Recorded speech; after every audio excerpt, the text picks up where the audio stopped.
I have this sticker on my water bottle that says, "This might not be my first rodeo, but I still have no idea what's going on," because that is my business life. I'm like, I've done this all before. We got it under control. We do not have it under control. Hi, I'm Jacqueline Snyder, and this is the Product Boss Podcast. I've helped launch and grow thousands of product-based businesses, even one of my own.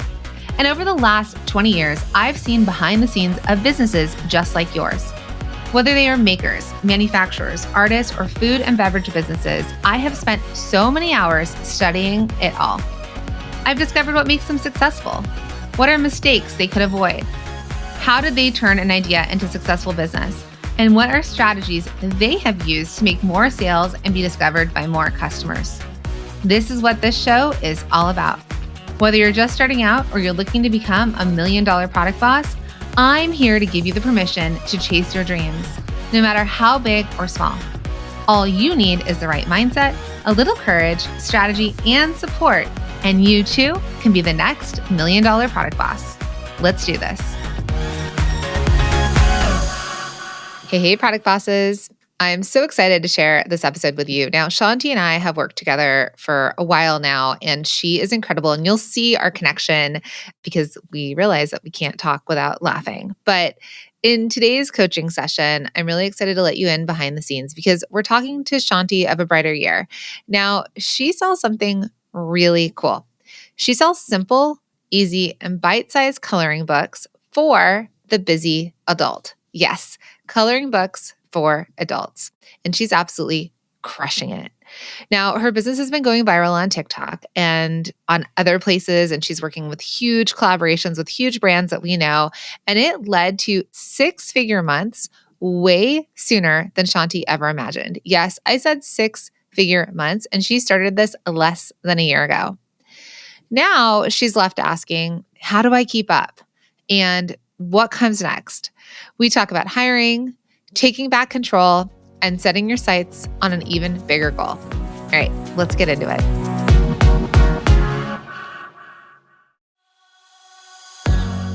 Hey, Product Boss. Well, there's no secret formula for scaling customer support and boosting your customer satisfaction. There is the all-new Service Hub from HubSpot. By bringing service and support together in one powerful platform, you can deliver the best experiences for your customers and your teams, if you have one, of course. As you know, when customers have wonderful experiences, they are more likely to come back and keep buying from you, so it's a win-win. Sounds amazing, right? That's because it is, and the secret's out. HubSpot's Service Hub is a game changer that will allow you to better connect with your customers and keep them happy along the way. Visit HubSpot.com/service to learn how this all-new solution can help you better meet your customers' needs. All right, Shanti, I'm so excited to coach you today. We've been working together for months now inside the Inner Circle Mastermind. And I mean, even before that, you're a student in Multi-Stream Machine, and just like the growth, like you would message me or I'd see the growth and all the things that were happening in your business is just like mind-blowing. So one, I'm super honored that I get to work with you so closely inside the mastermind. But for people who don't know A Brighter Year and all the things that you do, would you mind telling us a little bit about your business? Yeah, my name is Shanti. I own A Brighter Year, and A Brighter Year makes simple adult coloring books that are very different than the traditional, very busy, overwhelming, overstimulating coloring books. We went the exact opposite direction because it's what I wanted. And apparently there are a lot of other people out there who wanted them too. And luckily I have found those people in a very short amount of time. Yeah, it's so cool. And the other thing that I think is really cool to go through with you right now is that you actually had another product-based business that you've sold and in the process of moving out of, right? Correct. So I remember when I was a lot younger, I read somewhere that it takes on average someone 10 businesses before they get the one that actually hits right, like everything hits right. I'm not on number 10, but I am on number 5.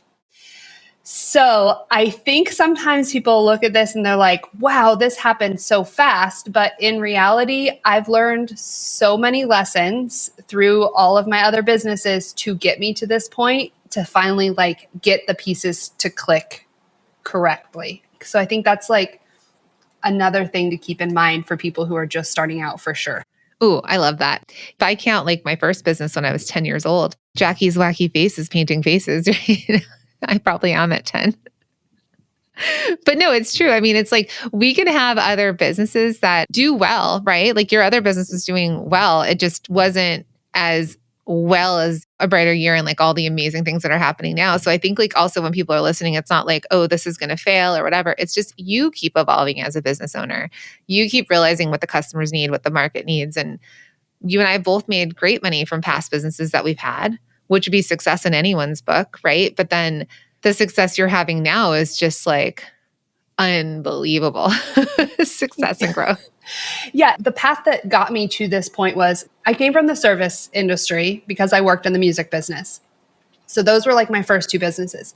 Then my first product-based business was not scalable, and I hand embroidered shoes. Oh, I didn't know this. Yeah. And the first time I went viral, which was on Tumblr, which that tells you when I started that business, because that's when like Tumblr was a thing. I woke up and now I laugh, but I had 25 orders. I was like, this isn't sustainable. I cannot hand embroider these shoes fast enough. And I knew I couldn't pay someone to come do them because no one else would work for the rate that I was selling them for. And how free you were working. Exactly. So when I started my second business, which is the one that I'm currently selling, it's a party decor business and it is scalable, but everything we do is super handmade, super time intensive, and it is scalable because it's priced right, which was the first thing that I knew when I started that business. It's priced right so that really all I have to do is buy more machines and have more employees. So that business has been in business for 10 years. But about 4 years ago, my husband and I were like, I'm not going to retire on Party at Your Door, which is my other business. It's too time intensive. It's a lot of work.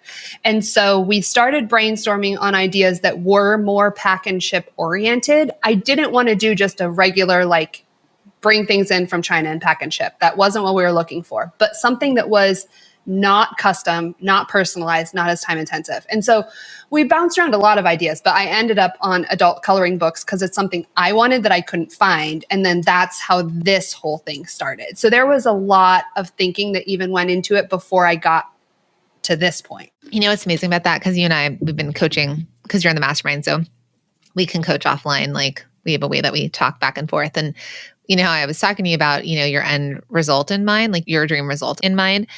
It's what you did with A Brighter Year. You thought, I want to retire. I want to have a business. I'm not going to be able to do this with the current state of business that I have. So you actually did start this business with that in mind, which I love. Right. Definitely. So good. Look at that. You're nailing it. Okay. So cut to last year, you started going viral with your adult coloring books on TikTok. And then you're still viral, right? So you have like all these amazing things that you're making like six figures to multi-six figures every month, quarter, right? Like this is a lot of money. We're hundreds of thousands of dollars a month in sales. Thank you to social media and all the other amazing collaborations and wholesale that you sell. And like you have a multi-stream machine going on to generate that money. But as that's happening, I know that you're starting to find that there are things that are trickier to scaling this business. So some of the things that you talked about that you want to talk about today, and let me know if they're still accurate. One is drilling down the finances. And the other thing is key performance indicators, employee expectations, and office culture. Do you still want to tackle those? Yes. I think the KPIs leans in a little bit to what I am thinking about as far as we have all of these streams of marketing, which are streams of revenue that I feel are very untapped right now and underutilized. And so what I really want to do is try to figure out the KPIs for those to give to my staff as we're growing and hiring, because my next person is coming on in 15 days. Is her first day. And I would like to be organized when she starts and not unorganized. And so that's kind of where I am crunch time right now. She's the first person that I'm bringing on only to do marketing and sales. Amazing. And part of that thing is all of this options on like directions where we can go.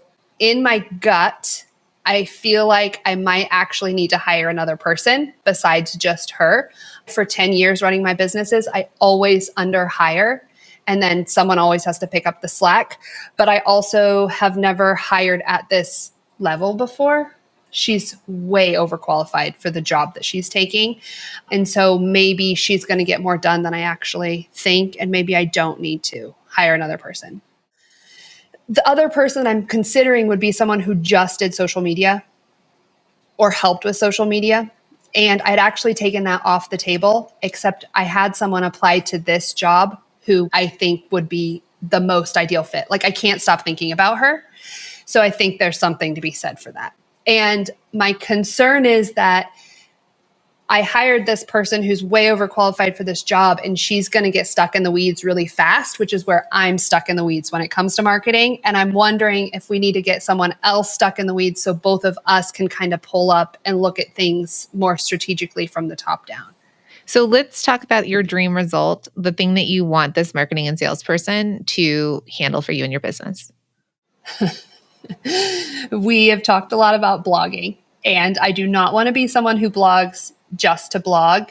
We have talked in the mastermind more about doing 4 or 5 cornerstone posts. And so we are really leaning towards that, but we haven't done any of that yet. Another thing is Instagram is completely untapped for us. We do the absolute bare minimum there, and we don't even do it well. So someone needs to come in and treat Instagram like I currently treat TikTok.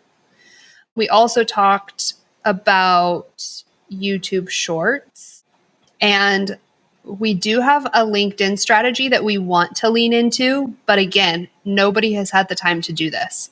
So there's 2 things on LinkedIn that we think could be really beneficial for the business, which are reaching out to wellness people or HR people at these huge companies. The amount of people who tell me that they color at their desk during the workday for their mental health is overwhelming. I would say 70% of our customers tell me they color during the workday at their desk. And so I think there's something to be said for these wellness coordinators, and I used to work with some at a past endeavor. They have huge budgets to do these things for their employees. And so is that something where these people come in and buy thousands and thousands of coloring books for their staff as part of like their mental health initiative? And then the other thing, which we've already started building traction in, is event coordinators who want these branded coloring books for their events. And this is people that are coming to us. So I think if we go to them, there's probably a really big market out there for that.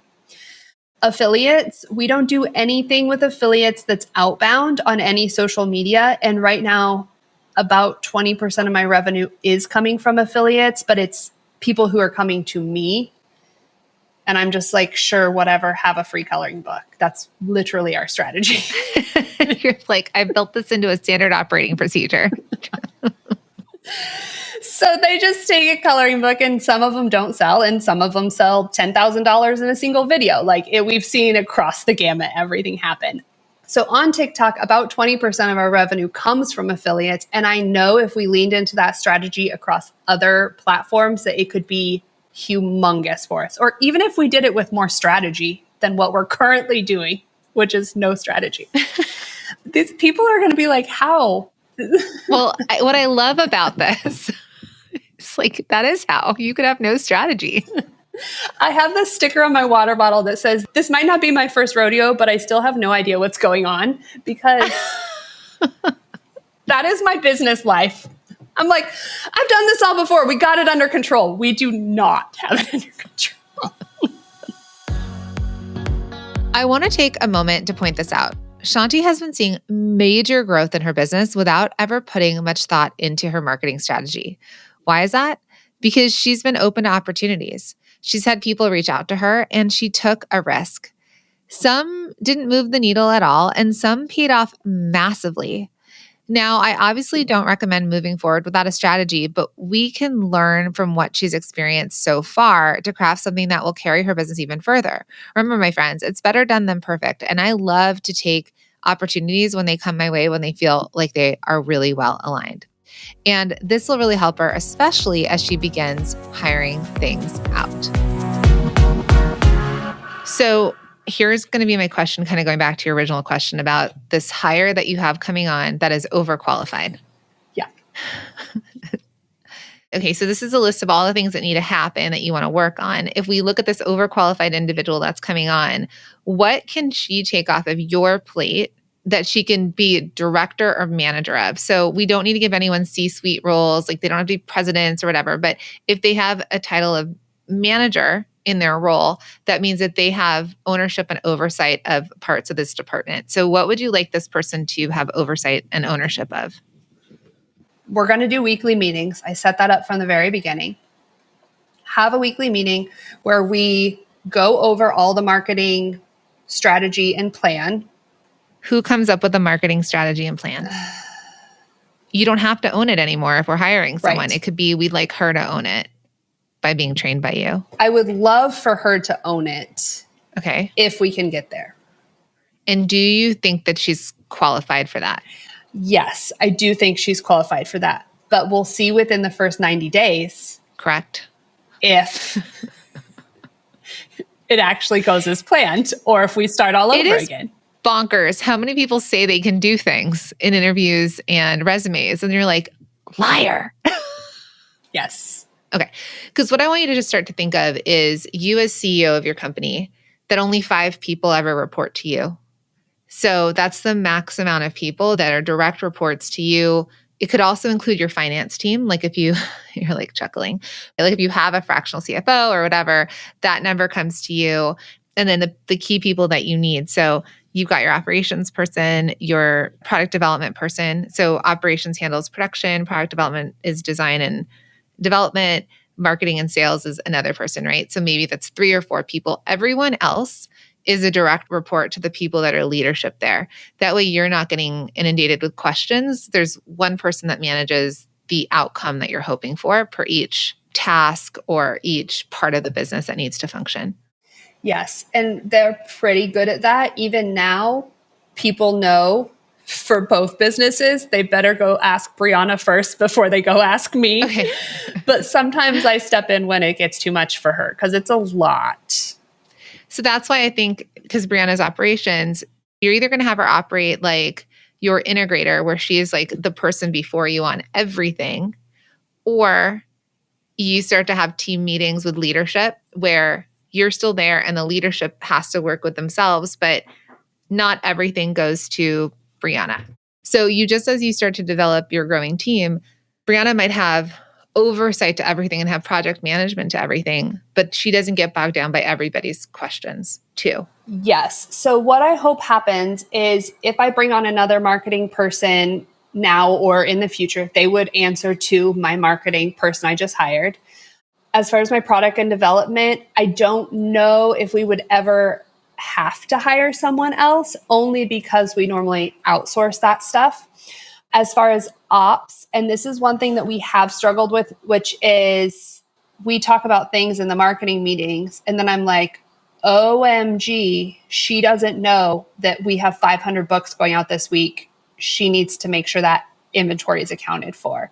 And so we've realized how closely inventory and marketing has to work together when you have like such huge influx of inventory happening, or they don't know that there's a big sale coming up on TikTok. They don't know these things, which is why I'm like, we just have to get to a weekly meeting. And we're also starting Asana, which I think will help as well.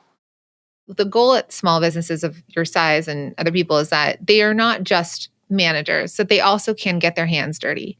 That is a big requirement for smaller businesses, because when you start to hire even like online business managers, there's certain people that are like, I will direct everybody, but I won't do the things. Typically, it's like, can you do and direct? And then when it gets to be too much, that's when we hire someone below. So like then there's someone who is more of a doer that comes on, but that top person starts to establish SOPs, like standard operating procedures, KPIs that are required for that role. So whenever we see someone max out on their time, and we do time tracking. So we'll do time trackers, like where we might say for a whole week, I want everyone to track their time of what they're doing so that we can then say it's being used effectively or it's not. Or we're like, oh, this person's doing 60 hours a week instead of 40, like they're at max. What can we take off their plate? Or maybe we need to hire a part-time person. So going back to your marketing person, with your list of stuff, what would be great is that your operations person can help them set up target goals. So they might say to you, Shanti, okay, I see that you want to add on LinkedIn because LinkedIn is more of a sales thing because you want to get a certain amount of people in to sell your stuff, a lot of your stuff. You want to do blogging for Cornerstone. You want to start to grow on Instagram. What do you want to do first? And that's the stuff from you as like creative director, visionary of the company. And I hate it, to be honest, because I like to move super fast speed and I don't want anyone telling me no. But like my director of ops is like 3 projects. We work on 3 projects at a time. And when that's finished, we have our list that next project can come in. So I think for you, it's really understanding what your priority is and then what your team is going to work on. And you can give it a deadline. So if you thought that Cornerstone blogging content is the first thing, it's going to have the biggest needle moving impact, you're like, let's do it. Great. You might say, let's get up 5 blogs, ask me for what it is, do the research, and let's get that done in the next 30 days. And then we can move that off our plate. If you're like, blogging would be nice to have, but it's not the most important thing. I really want to grow Instagram, and what's the reason? Or I really want to start understanding emails because emails do drive sales. Pick one of them as a project and see it through as a project because that's when the team feels overwhelmed. And then I would give that to your new marketing and salesperson. So you've got Brianna organizing the operations of it all, managing that this project gets done. And then your new marketing and salesperson takes that on as a project and then they see it start to finish. They can come ask you questions as they're doing it, but their result is that they get that done. And then when you're asking, do I hire an assistant, a social media assistant, the one you said you can't stop thinking about, you could test that person with projects. So instead of thinking of like hiring this person on, you might say like, hey, not yet, but maybe I'd like to try like a 30-day project with you where like you present to me content that we could bring to Instagram and blah, blah, blah, blah, and we test it. You could see if that's something you want to do. Managing people is a lot. Onboarding people is a lot. So you can either onboard them at the same time, so everyone's kind of getting onboarded, or you let the marketing strategy person see where she needs to fill in the gaps for her team, which is marketing and sales. Hiring is always a major hurdle for a growing business. I mean, in fact, inside of my Inner Circle Mastermind, this is one of the number one things we talk about and get asked about. When do you start hiring? Who do you hire first? What do you hire for first, right? And what do you have the people that you hire actually do? There's so much that goes into this process that you'll want to put some time into being intentional about these first hires and even your next hires.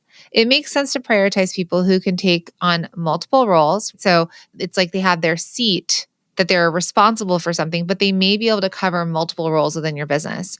Or maybe it's getting a part-time person for part-time help for individual jobs until your needs outgrow how much time they can put in. This is all part of intentionally growing and scaling intentionally.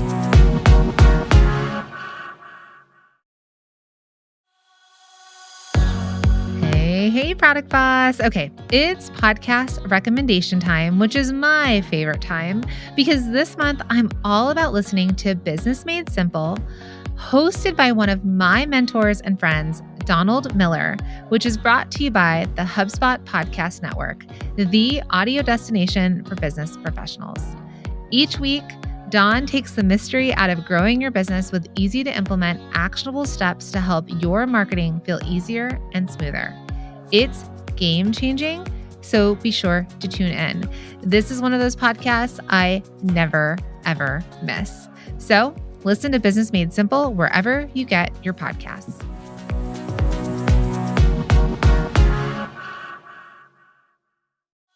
Hey, friends. All right. So I'm calling all product-based business owners who are making over $100,000 in their business. Now, yes, if you are making over $100,000 to multiple millions in your business, this is for you. If you are ready to level up your business this year, I have a free masterclass for you. Yes, sirree. It is awesome. It's called Your 3-Step Framework to Build a $1 Million Product-Based Business in 2024. That's right. I'm going to be walking you through 3 steps in a framework that I have created to build a $1 million product-based business in 2024. Now, before I get into any more details, did you know that only 12% of women-led businesses make it to $100,000 a year? And what's even crazier is that only 2% make it to $1 million in revenue. Well, my friends, This is where we have to change these stats. I am on a mission to change these stats for product-based entrepreneurs like yourself. So if you're at this level and you've shown you've got what it takes, but what got you here is not going to get you to that next thing, to that next level, it's time to learn some new tricks and strategy. So if you're ready to take your business to that next level, I invite you to join us in this exclusive free masterclass, the 3-step framework to build $1 million product-based business in 2024, where I will teach you the proven system we and other $1 million businesses use to grow stable businesses, increase profit, and remove yourself from the day-to-day so you can do what you love with the people you love. So if your business is making more than 100,000, maybe you're multi-6-figure, 7 figures and multi-7 figures, and you're ready to kick your business up a notch, get some of that stress off of your plate, and really enjoy growing your product-based business, I invite you to secure your spot at theproductboss.com/proven path. It's theproductboss.com/proven path. Let's make this your breakthrough year. Question about the social media person. Okay. Do you know anyone that has ever affiliates get paid like on a percentage of their sales, right?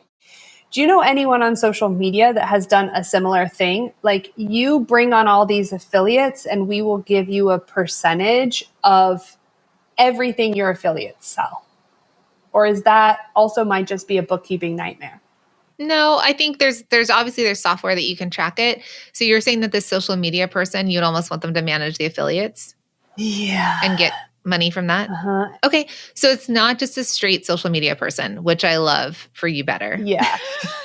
That's So correct she's grammar. coming from a content creation house. So she is very versed in doing a lot of content for a lot of different people in a lot of different voices, and they are very results driven. Like, this post better get millions of views, right? Like, they know the formula that makes this the most likely thing to happen. Okay. And you want that person to then also manage brand ambassadors, affiliates, creators. Yeah, I think that they'd probably be really good at that because they just are really in that scene. Okay. And is this person a full-time person or a contractor? It would not be full-time. It would be part-time, and they definitely start as a contract. Okay. So what I don't love sometimes is when people are like, I'm just going to hire a social media manager.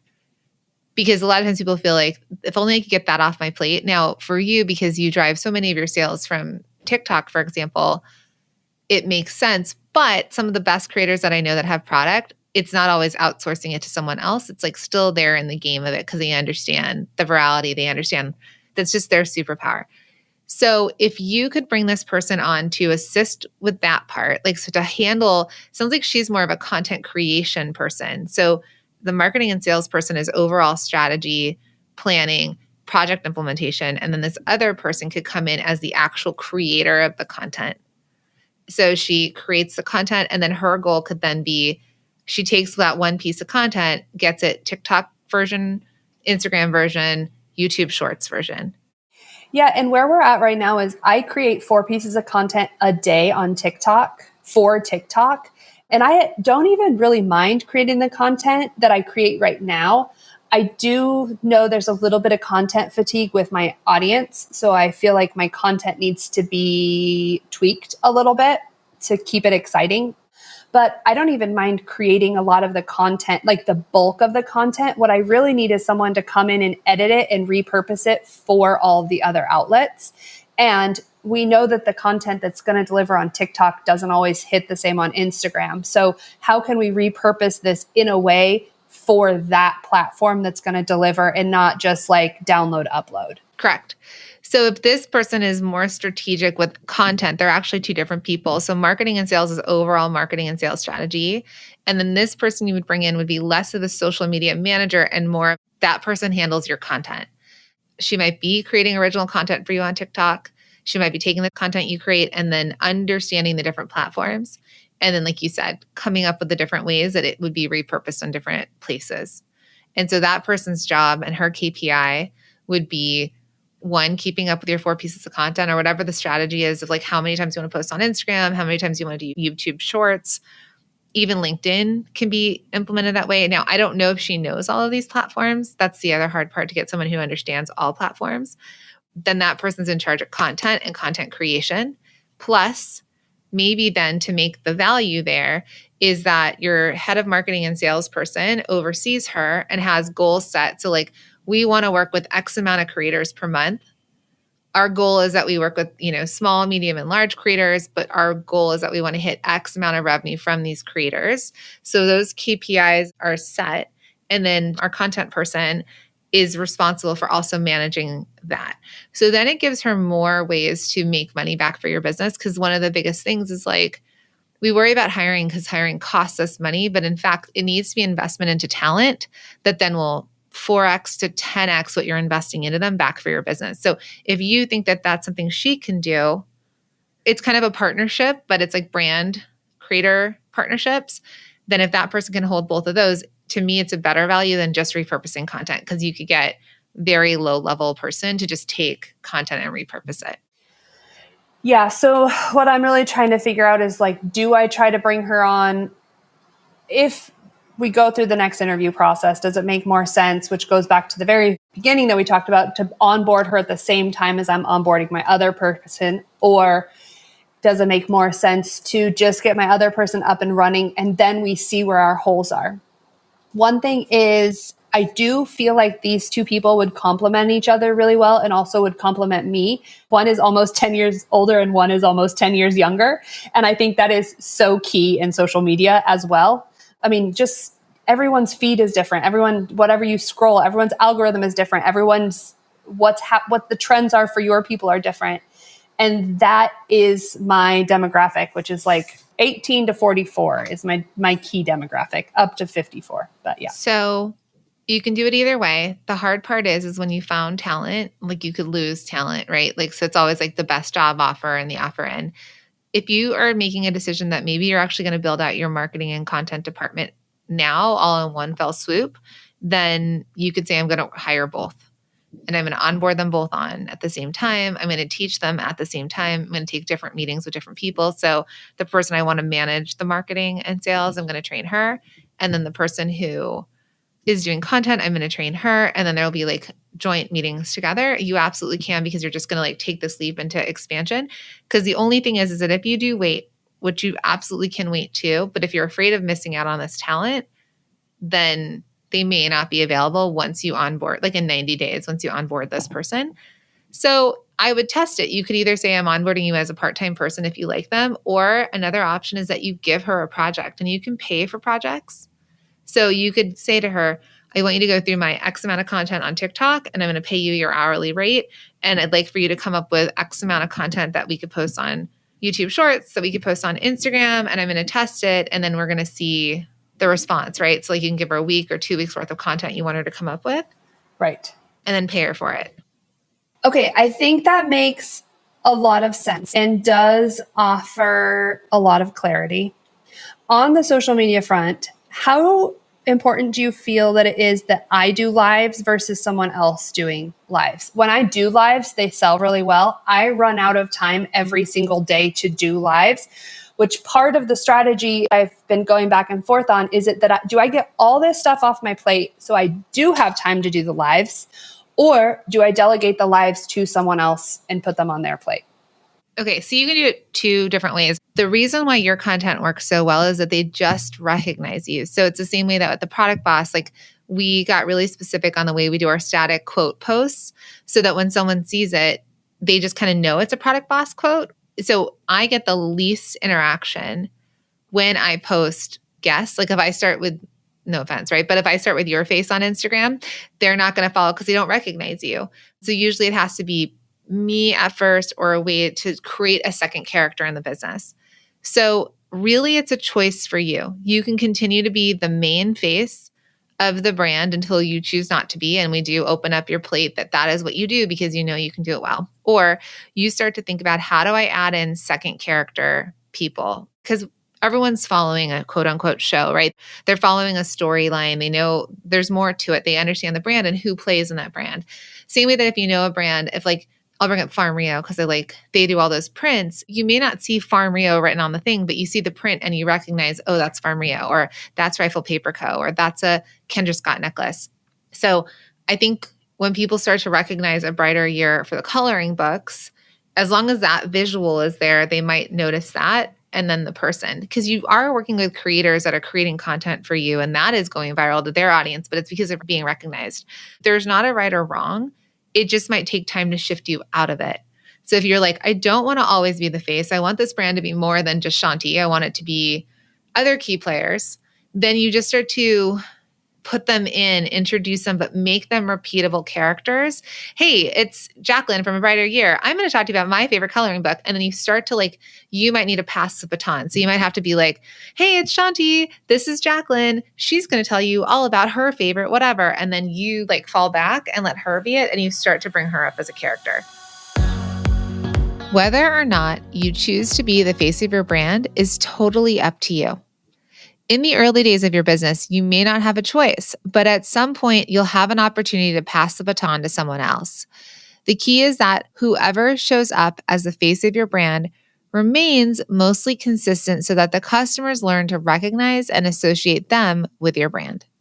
Think about Flo from Progressive, right? Actually, funny enough, Stephanie, who plays Flo on Progressive, her kid went to preschool with my kid, and we actually just recently ran into her. She's been playing that part for over a decade. So if we think about that part and we think about Progressive, we associate her as a character. But if you see what they've done, they've also added in other characters at Progressive, like that guy with the lighter hair and other characters that really come together so that it's not all on Flo, but you recognize her. I want you to realize that with your business as well. You can start off being the face of your brand. And my friend, you can always pass the baton to other people. You just have to start incorporating them in slowly. And if you choose not to be the face, just note that there needs to be a face to your brand. And when I say that, it also means if you ever look at big fashion campaigns or just fashion campaigns in general, they have models that are the face of the brand in that moment. So we may not know who are the designers or the creators behind the brands, but there is a person and personification to the brand. And that's something you want to think about. So what I see in this whole discussion is that you absolutely can do anything, and you're proof that you can do anything, and you're proof that you've got so many ideas and most of your ideas work really well. What I want you to really think about is what do you want to happen and why do you want it to happen? So I think for you, do you want to set a North Star goal? Do you want to work that out together? I do have a hard number for my new team of what I want them to accomplish on all of the platforms that are currently not accomplishing anything. So I think that was big for me. Okay. What is the big old revenue number you want to hit this year? Well, I'm about to hit 1 million in 10 months, and I never, ever in my wildest dreams thought I would ever hit a 7-figure business. So that's the other thing. I'm just kind of well, I never, ever thought that would happen, and it's about to happen.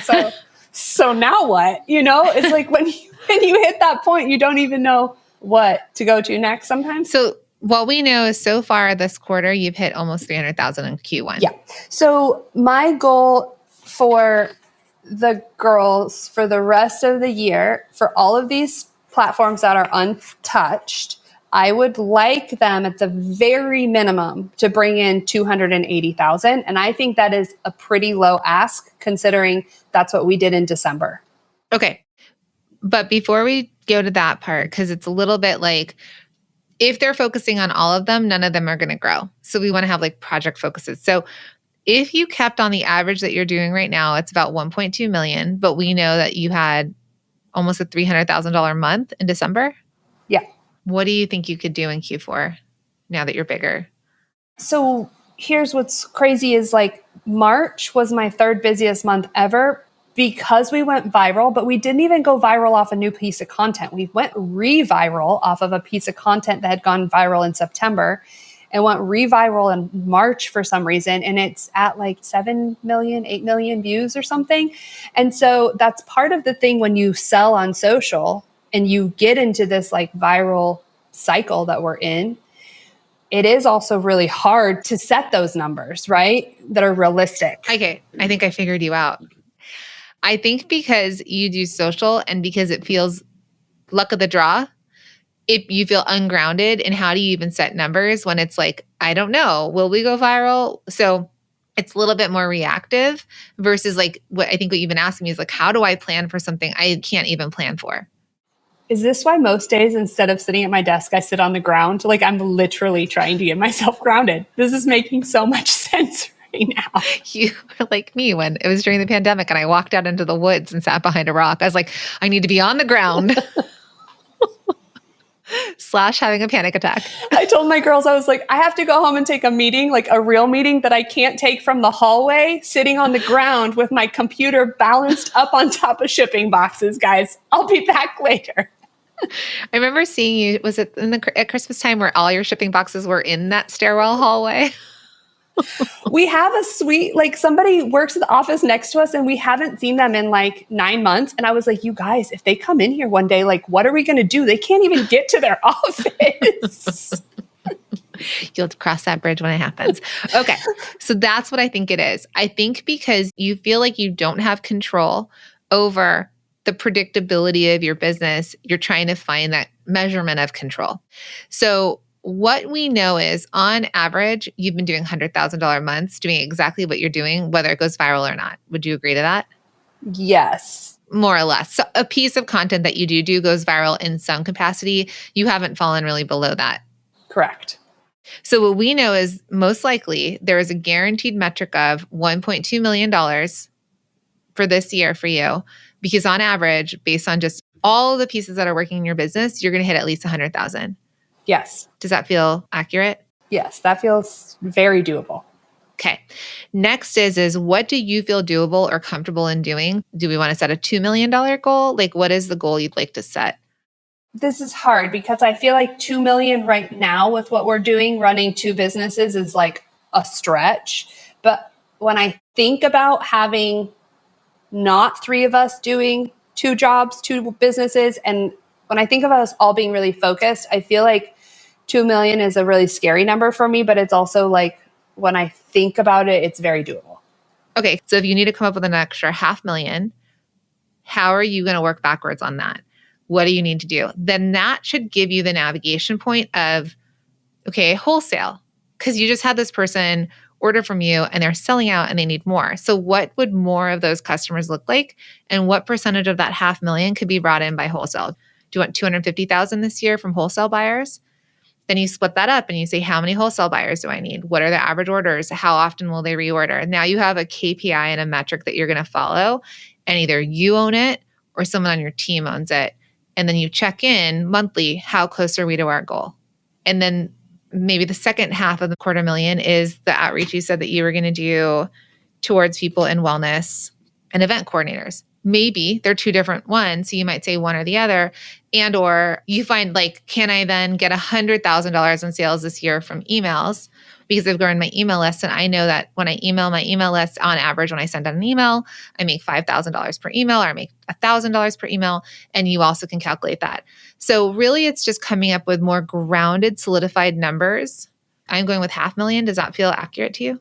Yes, very doable. Very doable. So I want you to have the confidence, because we might blow through these numbers and you'll be like, oh, I'm $3.5 million at the end of the year. And like, don't know how that happened. I went viral wholesale. Okay, but here's the thing that we haven't even talked about yet we have talked about this. It's going to be so hard, but we're really pushing to expand the product line by Q4. And so when we expand the product line for Q4, our average cart value is going to go up yet again. And I think that is what I see being the tipping point for things maybe becoming a lot easier, because our average cart value right now is $20, which was up substantially from the $8 that it was originally. Proof you can build $1 million business selling an $8 product. Literally, I did it. But it's at 20. But I think we're going to very easily be at a $50 cart value with what we have planned for Q4. So I feel like good about that. And I feel really good about our subscription box. Like that's a pretty solid amount. If we could lean into growing that, like those are grounded things for me when we talk about me feeling not grounded.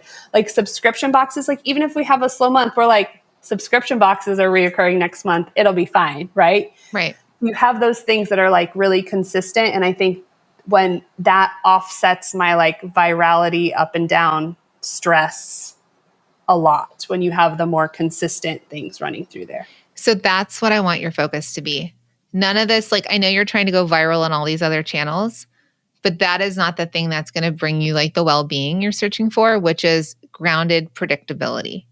So how can you create that? You can grow an email list, because your email list is something that you know you own. And when you send out an email, I have a client that she would send out her newsletter selling yarn and she'd make 30 grand once a month off of an email for yarn heads, whatever they call themselves. So if one of your metrics is growing your list, we don't know your conversion rate, but you already have a great open rate and a great click-through rate. So don't change everything based on this other person, but you might just vary the content. So e-com emails versus the emails that are already working for you. But I really want you to really focus on growing your list. And then the content, the KPI that the content people are doing is, are we growing our email list? We know you've got it with sales, but the email list is the thing that organically you know how to nail it. Even influencers, you might be like, hey, influencer, you want to do a giveaway to grow our list, right? Like you want to grow that. Then I think having a metric for how many wholesale accounts you want to bring on this year and how much you want to drive from it. Fine, you're coming out with a new product line down the road. Let it be all extra money. But I want you to find your grounded numbers that you feel like you have more control over, that you have metrics. So imagine you have 800 retailers by the end of the year selling a brighter gear, and you know that on average they order X. That's the stuff that you're like, doesn't matter what happens with TikTok because I also have retailers that are selling my stuff. So I want you to just find the more solidified, and obviously everything changes, which is why you have this multi-stream machine of both sales and visibility. But it's probably more important to find the actuals that we can lean into than can we go viral on more platforms? And then cross our fingers we get the response we need. Yeah. So do you think, never mind. I think I know the answer to that. I was going to say, what do you think blogs, their main focus can be? But I think blogs can do two things. One, they can sell, and two, they can capture emails. Correct. So the way we teach it in multi-stream machine is a backdoor in. So people searching for a solution to a problem, and then they're finding a backdoor in through blogging that then sells them the product. So for your Pinterest strategy, in other ways, it might be is it your number one focus? No, because you're still now waiting on virality to drive traffic. So if it's a way to back it up, but I actually think I'd rather you shift your focus to retailers.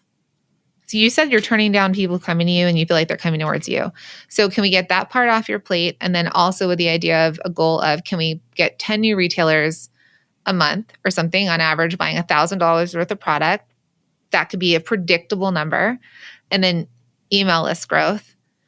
And then that is what your people work on to start. Plus, can they get you out of some of the stuff that's keeping you as a bottleneck? Mm-hmm. And then we can bring the rest to Boxer. I'm not here to say going viral is a bad thing. Absolutely not. But it can be overwhelming. Because when business explodes beyond your wildest dreams, not only does it take a lot of work to get things operating at the level they need to in order to sustain, but you have to completely recalibrate what your goals for the future are. Things may feel out of control, and I'm telling you, that's temporary, but you can always take back control. And you'll learn what you need to do next. Conversations like this, where you're able to talk through your goals and turn them into concrete steps, are a great way to reorient yourself and keep your business moving forward. If you don't have a person to do that, then it's a great time to consider, do you need to work with an expert or a mentor? Do you want to have community around you and surrounding you to bounce ideas off of? And you have a way to start to expand your ideas, right? To really become expansive in what could possibly happen next. Does that feel better? Yeah, I'm not going to have any more meltdowns this week. I mean, have as many as you need to. No, I'm too tired for that right now. Okay. Look, I've cried all my tears. I mean, you had some big stuff happen in the business that was unexpected, which is boss life. It really is. But it caused big growth for you, right? Because we had to get back to your values and we had to we were thinking, okay, all right, let's anchor back in. So I think that's a thing for you is let's get you back anchoring back in the things that keep you anchored and grounded. And then the things that you put happening in your life and in your business need to go back to that. If it feels like, well, I don't know what's going to happen with it because we're going to have to wait if it goes viral on this. Also, I think, because you said, you don't know, you're not doing outreach, so you don't have control over the outreach part.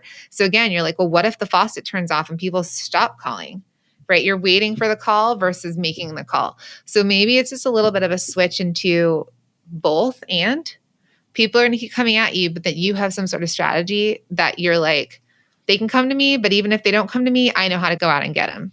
Yeah, that all makes a lot of sense. And when I'm in the same space as you, I just have these moments of clarity.